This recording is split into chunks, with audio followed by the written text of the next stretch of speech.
ആഘോഷങ്ങൾ ഏതുമാവട്ടെ, നിങ്ങളുടെ മനസ്സിലുണ്ടോ മാക്സിലുണ്ട്. Max wedding centre, ഒരു നാടിന്റെ വസ്ത്രസങ്കല്പങ്ങളുടെ പരിപൂർണത.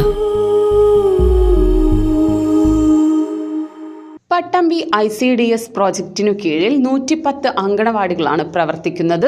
ഇതിൽ ഓങ്ങല്ലൂർ ഗ്രാമപഞ്ചായത്തിലെ 8ാം വാർഡിലെ 7ാം നമ്പർ ശ്രീനാരായണ അങ്കണവാടിയെയാണ് അംഗൻവാടി കംക്രഷ് പദ്ധതിക്കായി തിരഞ്ഞെടുത്തിരിക്കുന്നത്. അംഗൻവാടി കംക്രഷ് ഉദ്ഘാടനം ഓങ്ങല്ലൂർ ഗ്രാമപഞ്ചായത്ത് പ്രസിഡന്റ് രതി ഗോപാലകൃഷ്ണൻ നിർവഹിച്ചു. ഇതുവരെ നടത്തി തരാത്തൊരു പരിപാടിയാണ് നമ്മുടെ അംഗൻവാടി കൃഷി.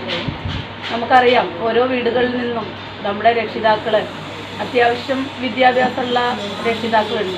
അവർക്ക് ചെറിയ കുട്ടികളായത് കാരണം 6 മാസം മുതലുള്ള കുട്ടികൾ വീട്ടിലുള്ളത് കൊണ്ട് ജോലിക്ക് പോകാൻ പറ്റാത്തൊരവസ്ഥകൾ നമ്മൾ കണ്ടുവരുന്നുണ്ട്.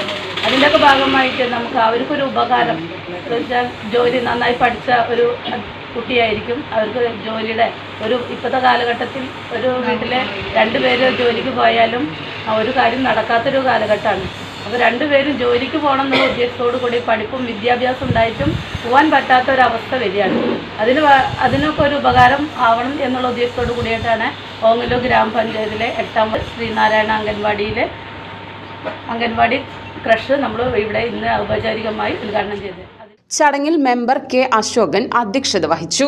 Vice president TP Rajeesh, block member Prasanna, ശിശുവികസന പദ്ധതി officer MT Priya, Venugopal, Ratheesh, anganwadi teacher Jyothilakshmi, ICDS supervisor Shyamili Viswan എന്നിവർ പങ്കെടുത്ത് സംസാരിച്ചു. രാവിലെ 7:30 മുതൽ വൈകിട്ട് 7 മണി വരെയാണ് അംഗൻവാടിയുടെ പ്രവർത്തനം. 6 മാസം മുതൽ 3 വയസ്സ് വരെയുള്ള കുട്ടികളെ ഉൾപ്പെടുത്തിയാണ് അംഗൻവാടി കംക്രഷിന്റെ പ്രവർത്തന രീതിയെന്ന് ശിശുവികസന പദ്ധതി ഓഫീസർ MT പ്രിയ പറഞ്ഞു.